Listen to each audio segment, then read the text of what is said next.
Purple Daily is daily Vikings entertainment. We just want the Vikings to win a Super Bowl before we die. I will ride with this group. Seriously, man. Please. And away we go. Oh, look who we found. Happy Thorsday, ladies and gentlemen.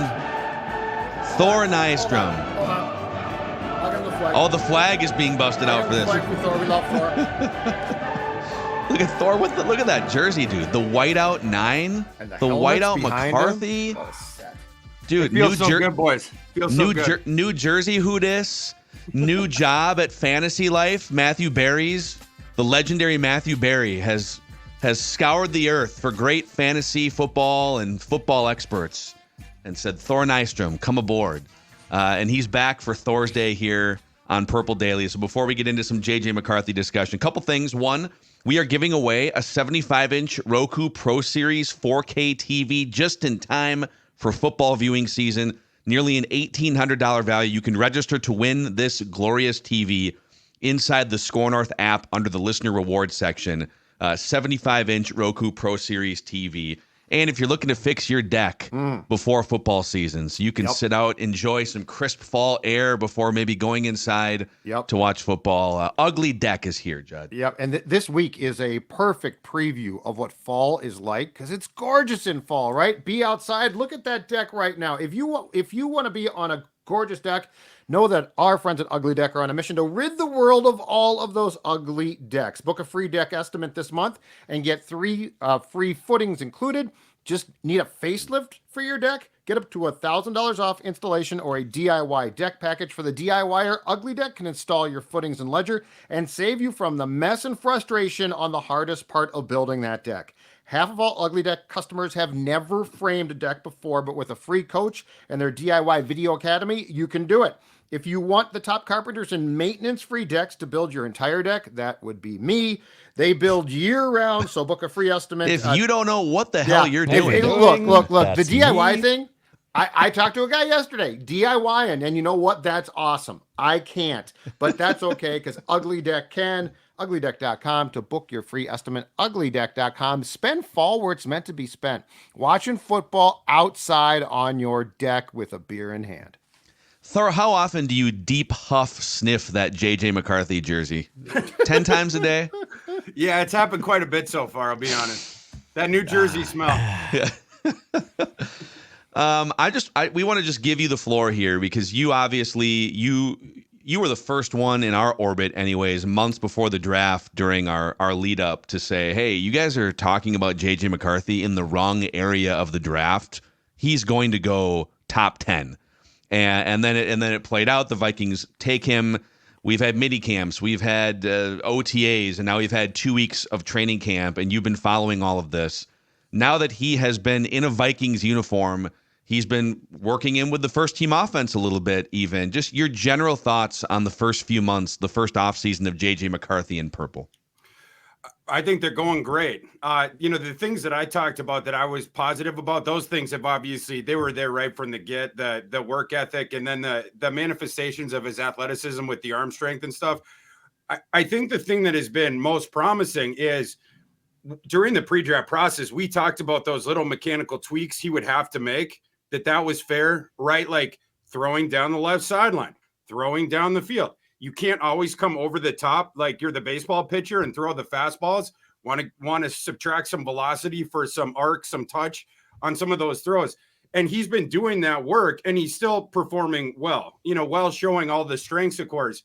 I just think it's really promising the what we've gotten so far as his development.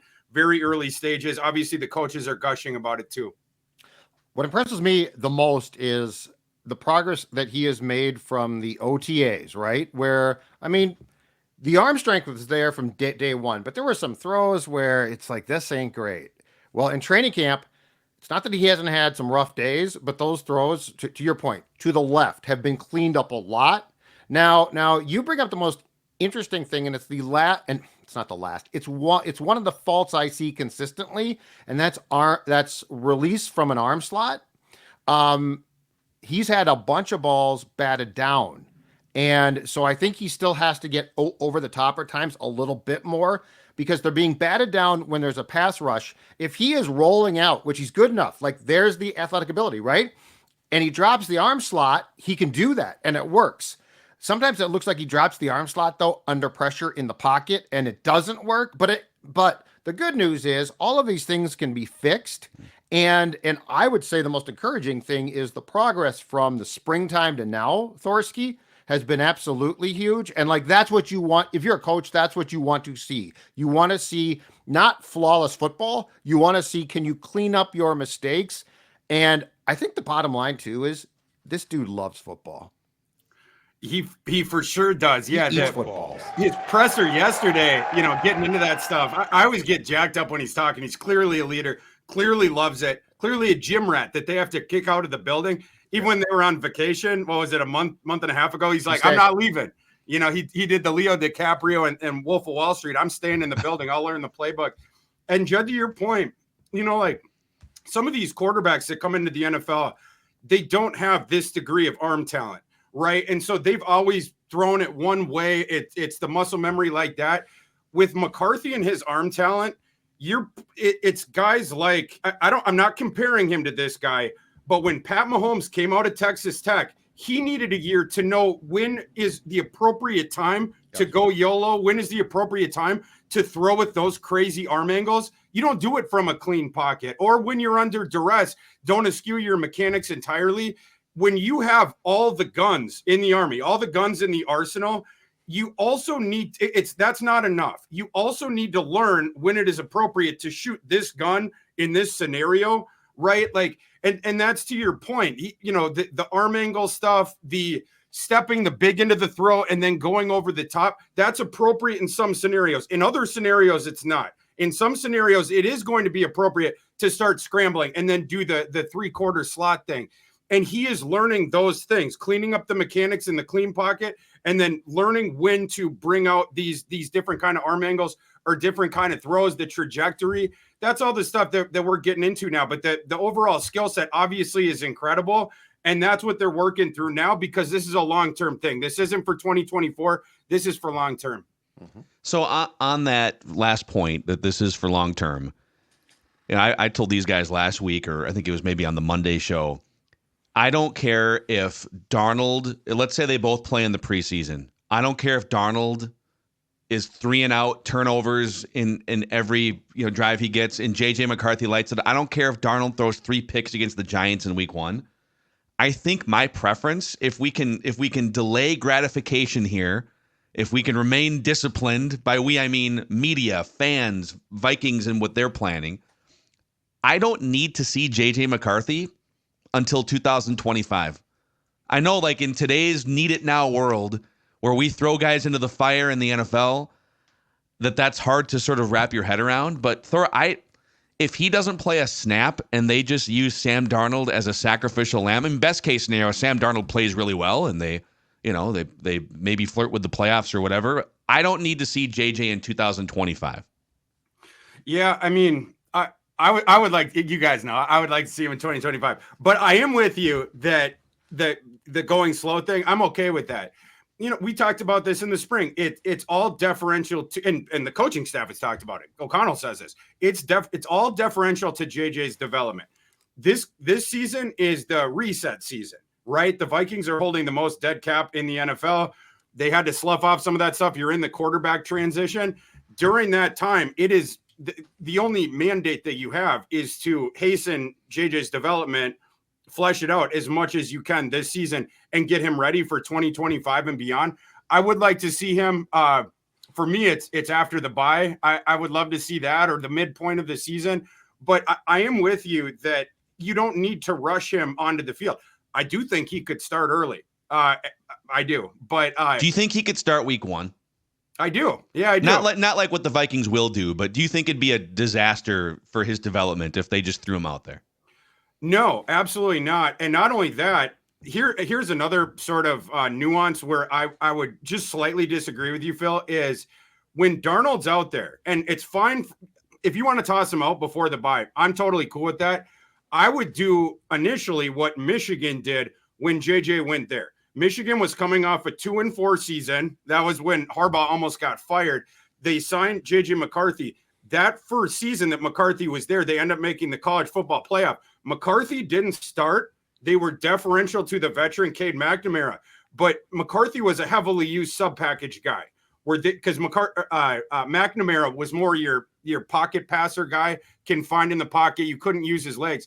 They would bring McCarthy in around the goal line or in some of these packages with the running, get him out to the perimeter.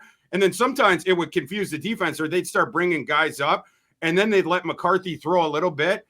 I think that's how you could get him field experience in year one, do some cool things with sub packages, get his feet, before the bye.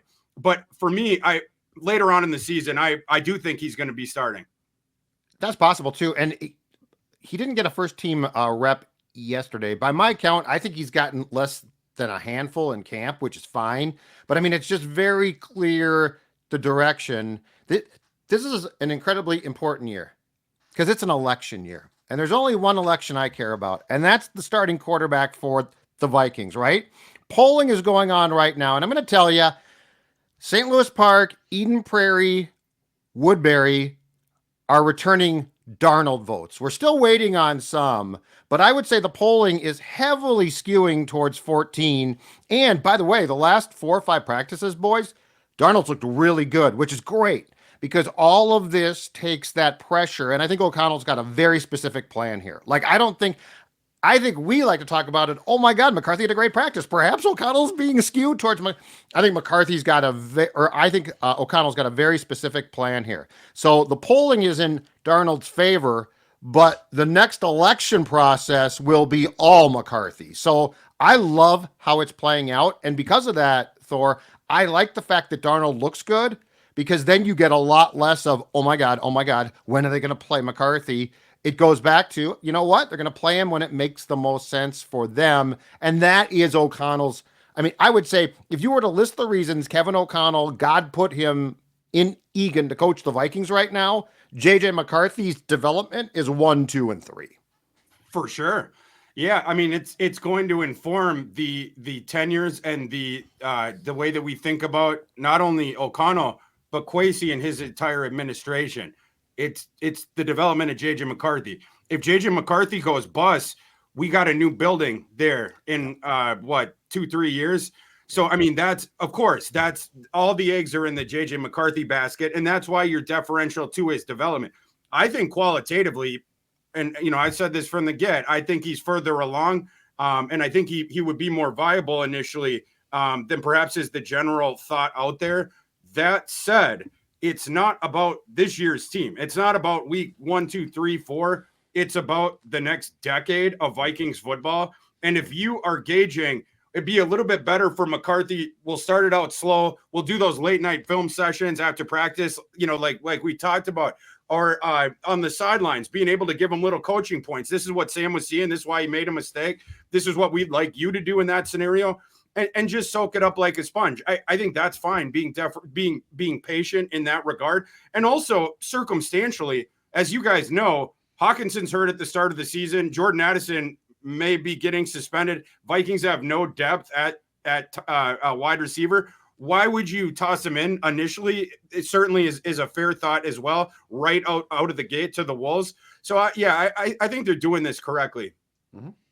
You want to participate in Judd's camp notes with us here, Thor? I would love to. Judd has been out there grinding the last 2 weeks. See the tan. The tan is very nice. A little red. Very glowing. But he's been out there sweating and grinding, taking handwritten raw notes, transferring them over, distilling them for you, the Purple Daily audience. And so, Judd, let's get into camp notes, presented in part by Finch Home Solutions. Finch Home Solutions. Cody and his team, I'm going to tell you right now, any electrical needs that you might have at your house, Finch Home Solutions can solve them. But Vikings fans, have I got an idea for you? Okay, so Finch has become a certified dealer and installer of gemstone lights, which equals permanent holiday lighting. Now, you're saying, Sports Dad, don't be talking to me about Santa Claus. Not yet, at least. But first of all, we're talking permanent. So when it gets cold outside, perhaps it snows, you don't have to get up on that ladder and hang lights because they're installed. And then there is this, PD fans, PD faithful. You can, these are essentially, my understanding is like LED lights. So they can be Christmas lights, but they also can be any other color. How about this? Purple themed lights. Thorsky, how would you like to have your house purple theme lights? So the night before a big game, perhaps it's a JJ McCarthy's debut, the entire Thorsky house has purple lighting. Or maybe it's a Saturday and it's that blue and red. Those Kansas Jayhawks, huh? Or we got a primetime game at night. You know, it's dusk. The sun has gone down. You got the purple lights illuminating the house. Vikings are on the TV. Yes. Now here's a guy. Cody Finch. Cody Finch can make this happen. FinchHomeSolutions.com, 612-357-2604. Easiest way, though, because their website, easy to navigate, FinchHomeSolutions.com. Yes, football fans, you can do more, and that's the permanent lighting. So, boys, I found a new dentist. Your boy Macadac found a new dentist. It's always tough, So, my wife and I lived in Seattle for a couple years, found a great dentist there. But right before we moved to Seattle, my old awesome dentist in Minneapolis retired from the game. And so I came back, and it's been a struggle to find a dentist that I love. So a bunch of friends and coworkers have said great things about Park Dental. So I started creeping around the reviews and comments on the internet. I'm not just going to let anyone put their hands on my pearly whites, right? And so I started seeing things in the reviews like, I would never go see another dentist. The entire staff is amazing. This is an outstanding place. So I have a visit with Park Dental on the books for later on this month. Super excited. For over 50 years, Park Dental has been caring for and cleaning teeth in Minnesota and Western Wisconsin. You can schedule your checkup at parkdental.com. Parkdental.com. Like every dentist in America right now, you might have to wait a few weeks, but get on the schedule, get on the books, and I'm excited. I'll be documenting my journey, my dental journey for you guys on Purple Daily. I know everyone is very excited. Are we going to see pictures of the inside of your mouth? If you want, Judd. I'll send you a few right now. No, that's okay. I was going to say no, that's okay. Oh, there's part of a I'm breakfast bar in there. I'm glad you found a dentist, though.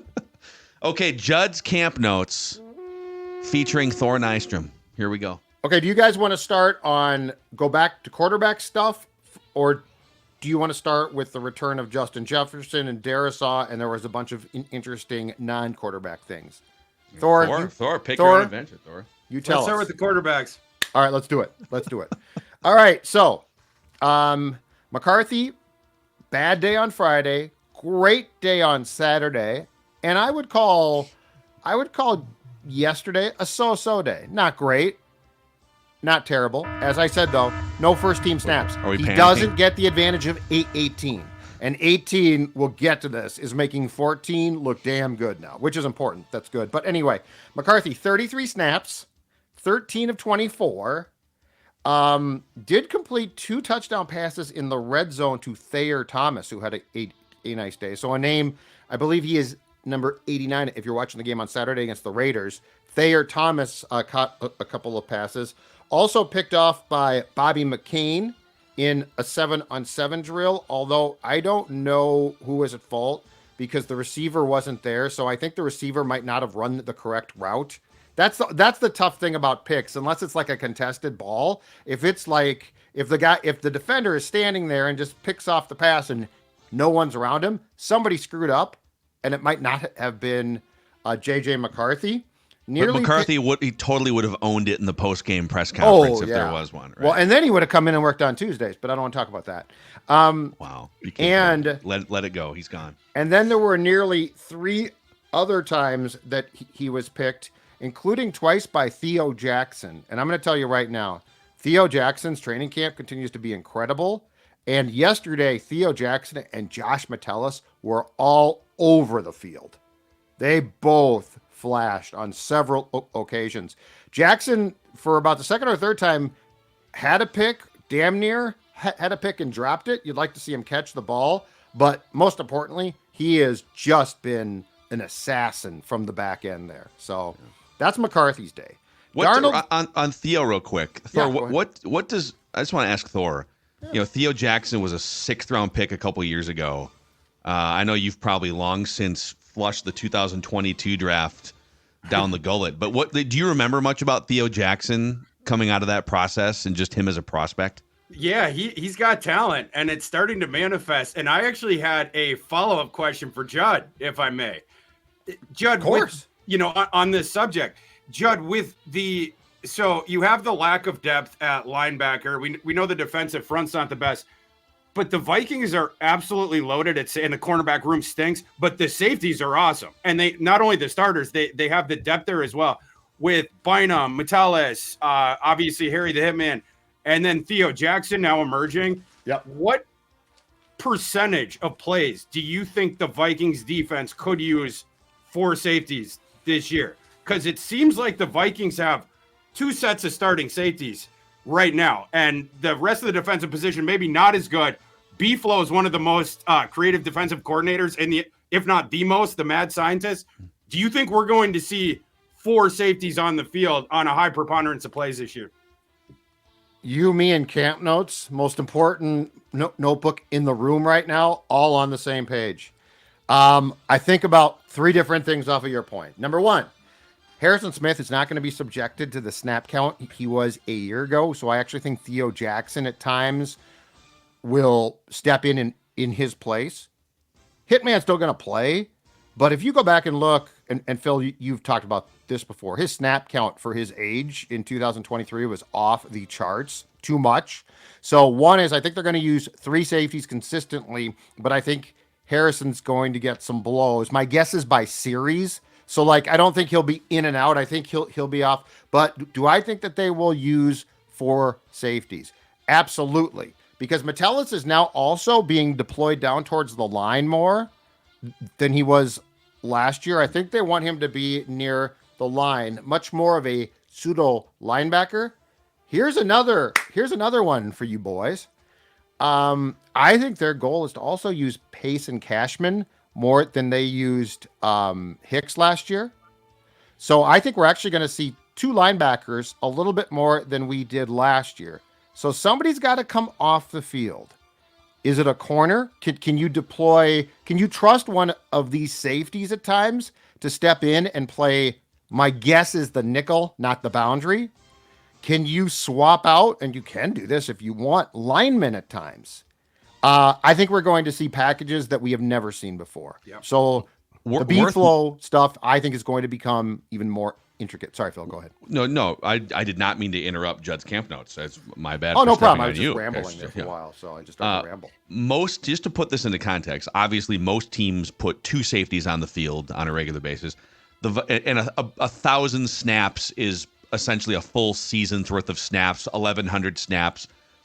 The 3 players who played the most snaps defensively for the Vikings last year were all safeties: Harrison Smith, Cam Bynum, and Josh Metellus. So they were one of the rare teams that almost always had 3 safeties on the field. And now we're talking about, I think you guys are sniffing around something interesting, a 4th safety, but deployed as like a slot cornerback. So last year, Cam Bynum, as a safety, did wind up playing about 25% of his snaps in a slot position.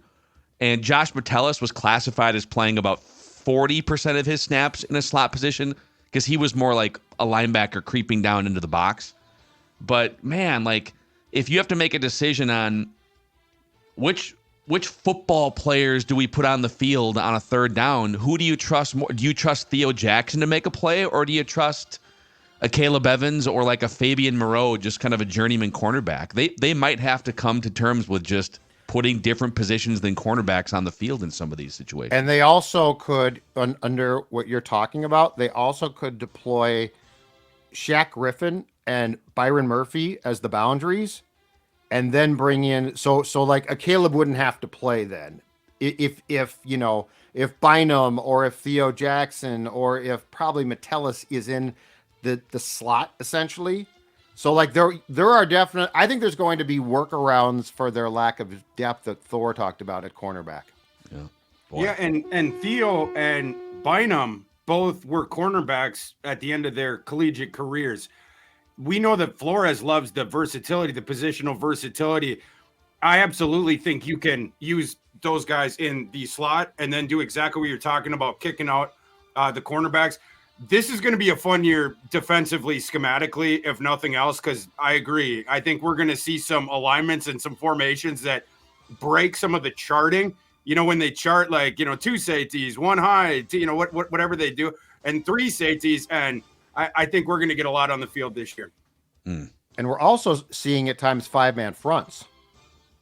So we're seeing a lot of different things. I do think from the linebacker standpoint, though, Pace is going to be the green dot guy. He's going to play a ton. I think Cashman's going to play more than Hicks did too. So if you go back and watch the 2023 film and say, okay, we understand what the Vikings were doing, I think you're going to be very unpleasantly surprised by what you're going to see. By the way, for the record, so again, 1,100 snaps being a full season. Jordan Hicks played 813. Ivan Pace played 704.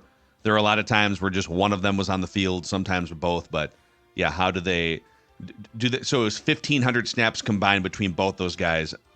Do you get up around 1,800 by Blake Cashman and Ivan Pace playing more? And then, Brian Asamoah is supposedly much healthier with a healed shoulder now, too. Does he mix in and play actual defensive snaps, not just special teams, something else to watch out for? All right, back to Judd's camp notes. Boy, quarterback that was edition right now. Great side street right there. Sammy Darnold, who I firmly believe, as I said, he's polling ahead of McCarthy right now. All due respect to Thor's guy, JJ. Yesterday, so the snap counts continue to grow a little bit between the two as far as they've been very close, Thor, some days. It'll be 24 to 22. The last 2 practices, Darnold's gotten all the first team work, and he's gotten more snaps. Yesterday, 42 snaps. So Darnold got 9 more snaps than McCarthy did, 14 of 23. But let me talk to you about the chemistry. And I brought this up. Initially, it didn't look good. Brought this up, I think it was Phil late last week because it was improving, and now it is on high. The chemistry between Justin Jefferson and Darnold has taken off. And look, if McCarthy stepped in, I'd be willing to bet the chemistry would be good there too. Because JJ to JJ, the thing about Justin, he's going to catch everything, right? Yesterday, I charted 4 substantial gains, both sidelines on Darnold throws to Jefferson, and a red zone touchdown in 11 on 11. Good against good too. So 1 versus 1. 7 on 7, it's nice, but those passes should be completed ideally. It's the team stuff, right? Where it gets a little bit more dicey. So Justin Jefferson, who missed practice for a personal issue, according to the team on Tuesday, comes back Wednesday, is phenomenal. And I will say it again, and I'm not trying to sell these guys as these players. I will say it again, though. Darnold in training camp is looking to Jefferson what Cunningham to Moss was. Vicinity ball. Vicinity ball. Let's aggregate. Aggregators, take notes. Aggregators, take notes. A little bit like Case did with Diggs.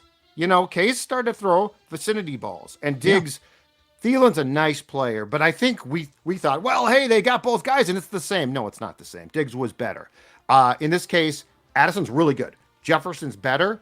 And Darnold is now throwing, and I would guess that you will find in his time with the Jets and Panthers, Sammy didn't have anybody like this. So the vicinity ball, I'm going to put the ball up where you can catch it. Can you catch it? And the answer when it comes to number 18 is, yeah, I got it. I'm good. But this for Thor, this is an important distinction in this Vikings top chef battle that's happening right now. JJ McCarthy and Sam Darnold.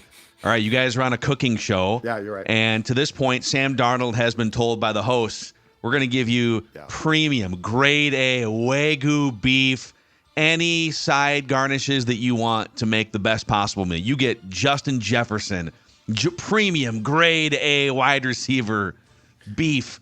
And you get Christian Darrisaw and Brian O'Neill over here protecting your front side and blind side. And JJ, you'll get... Brandon Powell will be your receiver. And then Jalen Nader, we kind of like him. We'll give you like a Salisbury steak and I don't know, some like ice cubes or something. Just make it work. JJ McCarthy has not gotten access to the same resources in this battle as Sam Darnold has. Yeah, well, I mean, yeah, he's getting. This is, I think, in some ways, at the beginning of the season, a fixed outcome. I mean, the quarterback coach, who we talked a lot about in the pre-draft process, vis-a-vis Drake May, but also he played with Sam Darnold with the Jets, right? So, I mean, that informs a lot of it. The Vikings brought him in. I'm guessing they're going to be deferential to him at the beginning. But yeah, to your point, Phil, that also means that working more with the ones, you're working with one of the best supporting casts in the entire NFL. And then the second team of the Vikings is not, the receivers are not very good. The rest isn't as good, but we're developing JJ. So you don't get to throw a vicinity ball to Thayer Thomas and have it work out quite as well as when you throw one to Justin Jefferson. It's genius though, because if they put McCarthy with the first team today and he balled out, right? Jefferson, Addison, what would guys like me, Judd's Camp Notes, what would we come back and say? We'd be like, boys, you should have seen him working with the first team. And then the fans are like, hold on a second.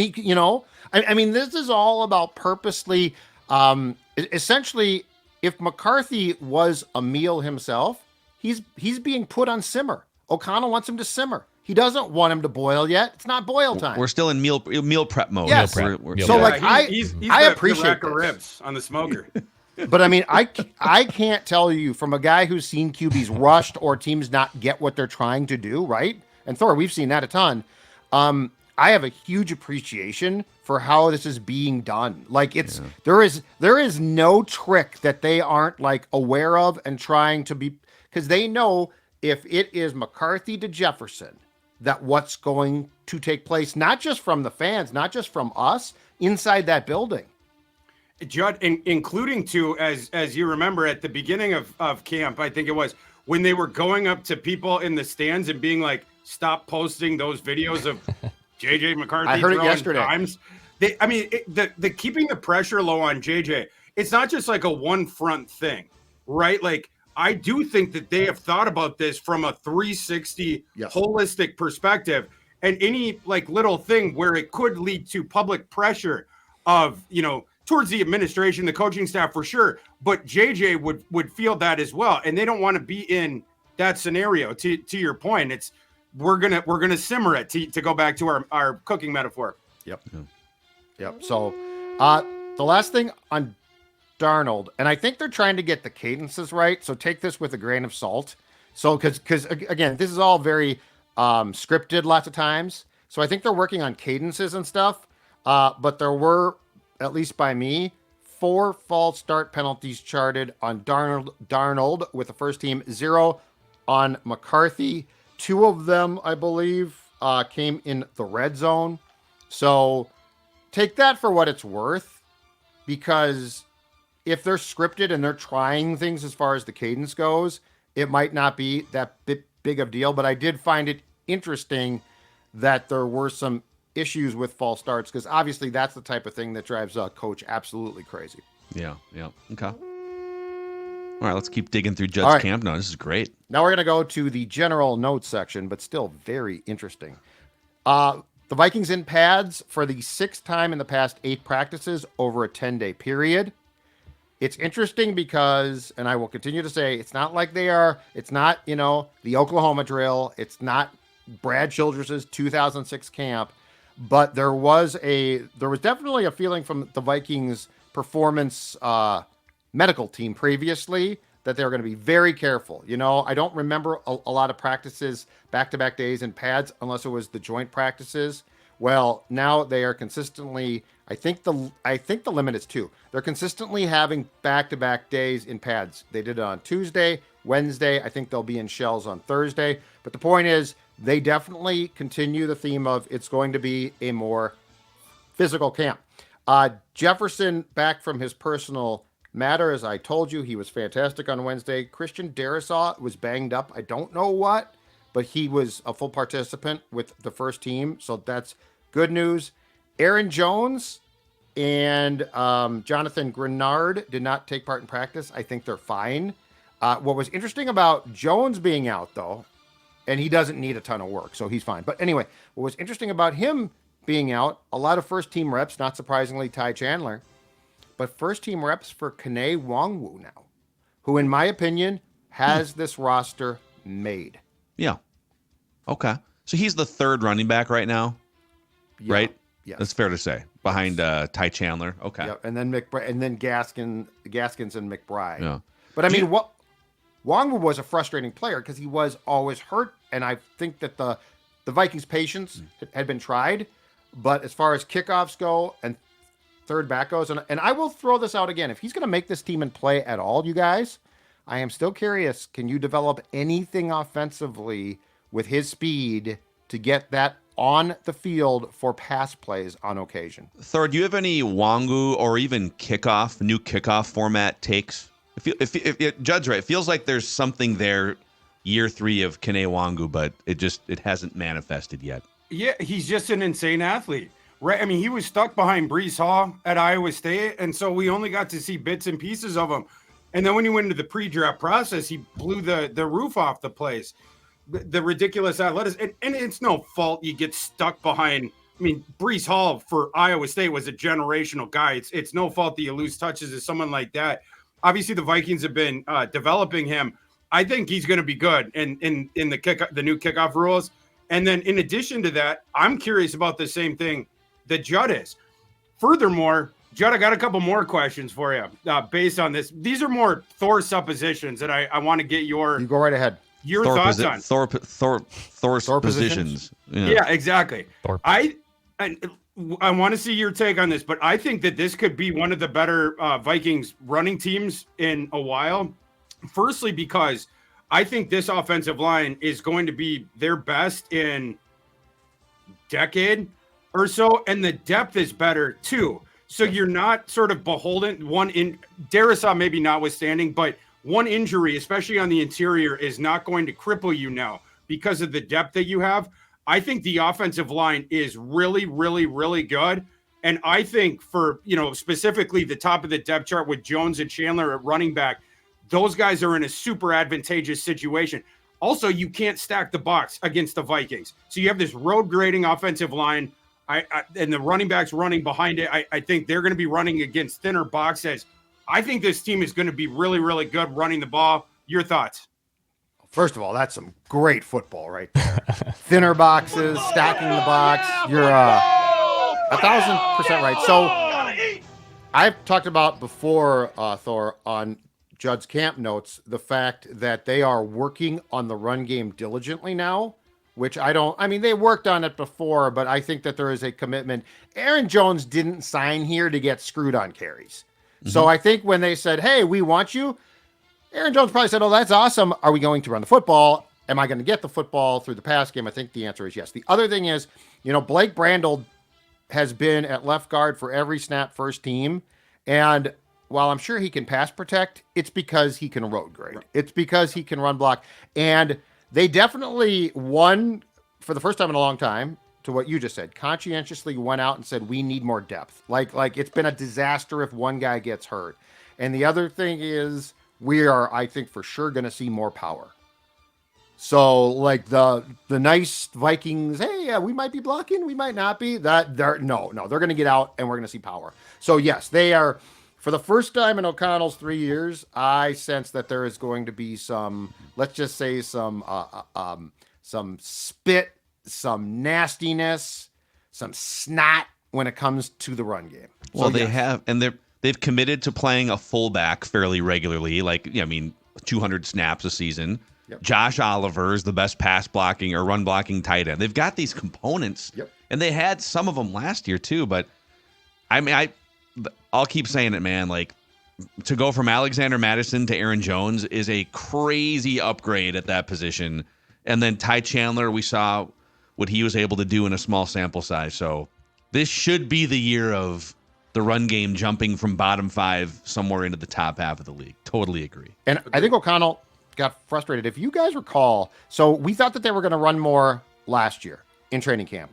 And if you guys recall, I think opening day against Tampa, I want to say the Vikings' first offensive play, they came out in, if I'm not mistaken, 21 personnel. 12. CJ Ham Oh, was on Oh, the field. yeah, okay. Yeah. Yeah, so I think that there was a thought of, hey, we're gonna have the fullback, right? And then it didn't work, and O'Connell bailed. Well, I think O'Connell wants to now have himself in a position where he doesn't feel it's compromised, which is why if they had it half right a year ago, I think in their mind it's fully right now. It might have been. Was it 22? They might have had. It might have been running 22. back, fullback, It was and a then two definite. tight ends and just Justin Jefferson. We're gonna run the ball. It was a definite. We are gonna run the It was damn heavy. ball. It was heavy, very heavy. I loved it. Before we get to the rest of Judd's camp notes, real quick here, a shout out to the exclusive personal injury law firm of Purple Daily. That would be Nicolay Law. Russell Nicolay, big fan of the Purple, big supporter of the local sports teams in town, and big supporter of you if you get into an accident, get injured in some way. Nicolay Law is here to help you. Award-winning injury lawyers at nicolaylaw.com or 1-855-NICOLAY. They're just normal folks who live and enjoy the Twin Cities communities. They happen to have law degrees. Normal folks with law degrees to help you get the compensation you deserve. Again, that's nicolaylaw.com or give them a call at 1-855-NICOLAY. All right. So as I discussed, Grenard was off. I think it was just a vet's day. He was watching and appeared fine. And I do think that there is a very purposeful thinking here. If we're going to be in pads a ton, we don't need to put the veterans in pads every day. Like Grenard doesn't. Grenard needs reps. But if we're going to go all out, we don't need him to go all out every day. So he got a day off. Unfortunately for Phil Mackey, Gabriel Murphy's missed the past couple practices. I think he got nicked up on Friday. That's my guy. But what that did do, if you're asking right now, Judd's camp notes, you're talking about McCarthy, but you're never talking about Dallas Turner. He's a first-round pick, Sports Dad. I'm going to talk about him right now. Ton of work with the first team yesterday, largely because Murphy was getting some. Grenard obviously gets all of it if he wants it. But anyway, Dallas Turner, tons of work, which was good. I don't know he flashed, but it's still good.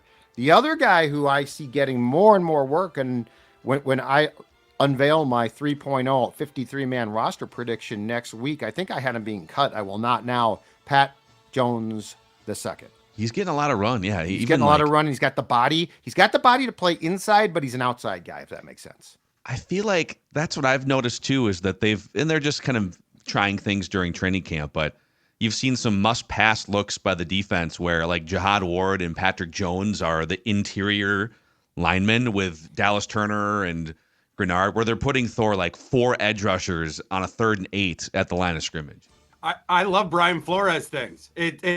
Oh, yeah. And I love it. And this speaks like to the multiplicity of what they can do, and bringing in those kind of players, the creative to do to Flores, you can throw all these different looks at the offense, play in and play out. So, I mean, I absolutely love it. And yeah, I think we're going to see some crazy formation. I think opposing offenses. And by the way, I found it hilarious when they asked JJ a day or two ago, and they were like, "What are you most looking forward to your first preseason game?" And he goes, "A vanilla defense." Because going up against Flores every day in practice, it's like this guy. It's like getting out of high school, and all of a sudden you're being taught mathematics by Goodwill Hunting. You know, it's like. Just like crazy trigonometry stuff. Yep. That's what practicing every day against Brian Flores defenses affords you. So it's going to help his development as well. That happened to me out of high school with a Spanish class. Like, oh boy. Like they make you test going into college. And I remember there was like 40 questions or something. And I just straight up guessed on 35 of them. And I must have just had a good day guessing. And they put me into a 3,000 level Spanish class in college. First day of class, freshman in college, and it was a bunch of like sophomores and juniors.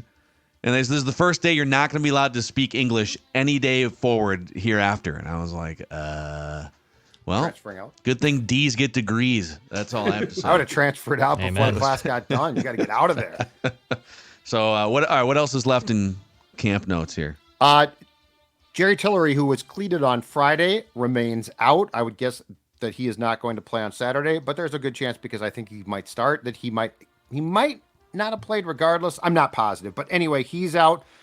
Lewis Seaton N'Keal Harry, who's been shifted from wide out to tight end, both back. Harry dropped a couple of passes. He's got no chance.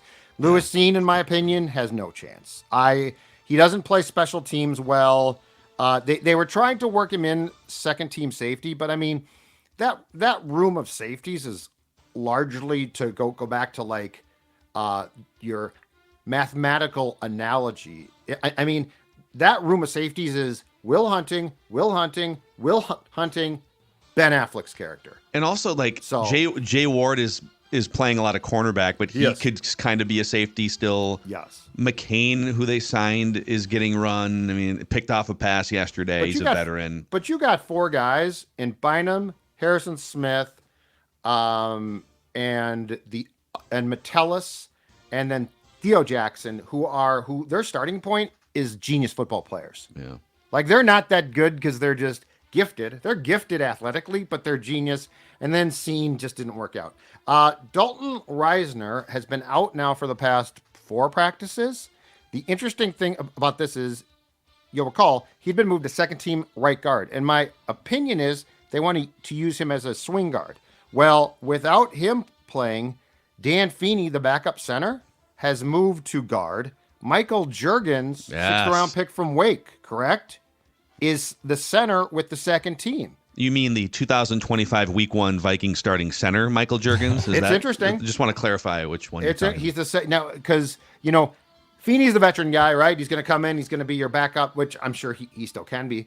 But it's interesting that the move without Reisner is not to just replace Dalton; it's to actually shift a guard or shift the center over and get Juergens playing time, indicating to me that they really do like Michael Juergens a lot. Yeah. Well, Kwesi was on camera during was it the night they drafted Juergens, and he was like, he kept talking about Juergens and big Juergens guy. Yeah. Kwesi. Thor, so, yeah. Go ahead. Oh yeah, no, that's what stood out to me too. I love watching the inside the draft room thing. They brought him up over and over and over and over and over again. They also wanted Riker, but I mean it was crazy, and Roush as well. Yeah, Walter Rouse. But they brought up Juergens a whole heck of a lot. It did seem like Kwesi in particular, obviously a couple other guys in the building, but we're enamored with that guy. They really like him, and he's a part of the future here. I think he's going to make that roster for sure. Absolutely. A final few notes here. Primary second team boundary corners. Interesting here. Jay Ward, who has been moved from safety, and Dwight McLaughlin or Fabian Morrow, who also is playing some first team. Andrew Booth, nowhere to be found. I think they fudged the depth chart because Booth is not at the bottom of the depth chart. But when I watch practice, I mean, he's a third team guy. Yeah. So I think Seen and Booth, at every practice I see, there is less and less of a thought process that they might hold on. I don't even know if Booth is going to be slated to play on enough special teams. Like Asamoah is going to play, like if he does not play linebacker, he's on special teams. So there's a value there. Yeah. With Booth and Seen, I don't know. The interesting thing to wrap up with is the first team cornerbacks, okay? The first team nickel consisted of a Caleb Evans and Morrow on the outside, on the boundaries, Byron Murphy inside. But let me give you the real interesting thing when they weren't in the nickel corners. And this is where, like, could a safety play the slot comes in. Evans and Murphy were the first two boundary corners. And they also were both playing, and I think this was for Murphy to be on Jefferson, playing sides. Okay, so they were. They were playing. They were switching. So Murphy, got it. And I think Murphy, by my count, Murphy seemed to be following Jefferson around. So they're shadowing Jefferson in training camp practice. I love it. But I mean, I wonder if this is for. And look, Murphy to me was okay, but I think in their mind, he's clearly their best corner. Unfortunately, with Shaq out, so I just wonder if we are going to see them. I mean, if week one goes according to plan, and it's Murphy and Shaq Griffin on the outside corners, I wonder if one of those two is going to be assigned to the top receiver to play sides as opposed to playing in a static defense. Wow. I got some follow-up questions here, Judd. Now these are roster construction ones, but I want the Vikings have, is it 4 projected picks for the next draft? You got the first, I think it's 2 fifths. It's And 3 then a right third- now, and then a compensatory. But the comp compensatory pick as well, right? Would make Yeah. it 4, correct? Mhm. Yeah. So you're even with the comp pick baked in, you're out 3 picks. What are the odds that the Vikings can get late round pick for Mullins, Booth, Scene to replenish that? Mullins is the one if they're comfortable with that, and I don't know that they would be. I don't know that they want to put McCarthy as the backup week 1 because it certainly is conceivable that Sam could get hurt. I said the same thing about Scene going into camp, but he missed substantial time again because he was hurt. He missed a week, and I just don't think there's, unfortunately now, I don't think there is value there. Booth, I don't know. I mean, he has been a bust. But yes, if I could get a conditional 7th, I would take it for sure. It's rough, man. Yeah, for It either is. of those defensive backs, tie it to making the roster in week 1. Hey, You ain't if gonna they make can do it, Vikings, it doesn't seem like, right? absolutely. If you can do it, do it. Yeah. Yeah. So Wow. Judd's Camp Notes featuring Thor Nystrom. nice work, Thor. Hey, Thor, great. tell us about fantasy life. You just jumped over onto Matthew Berry's platform, and tell us just the stuff that our audience can find from you on that platform now. Yeah, I'm super stoked about it. FantasyLife.com. It's crazy to be working with Matthew Berry and like to talk to Matthew Berry. It's pretty wild because he was one of my heroes growing up. And that's where we're bringing in the fall, mostly the college football analysis, giving people my betting advice, which games, breaking them all down. I have lines, spreads, adjusted spreads, and totals on every game during the fall. And then in the summer, I'm going through each conference one by one. And for the 134 FBS teams, giving my over-under picks, my system, like I have a system that spits out a win total for every team compared to the Vegas over-under. And that's super fun.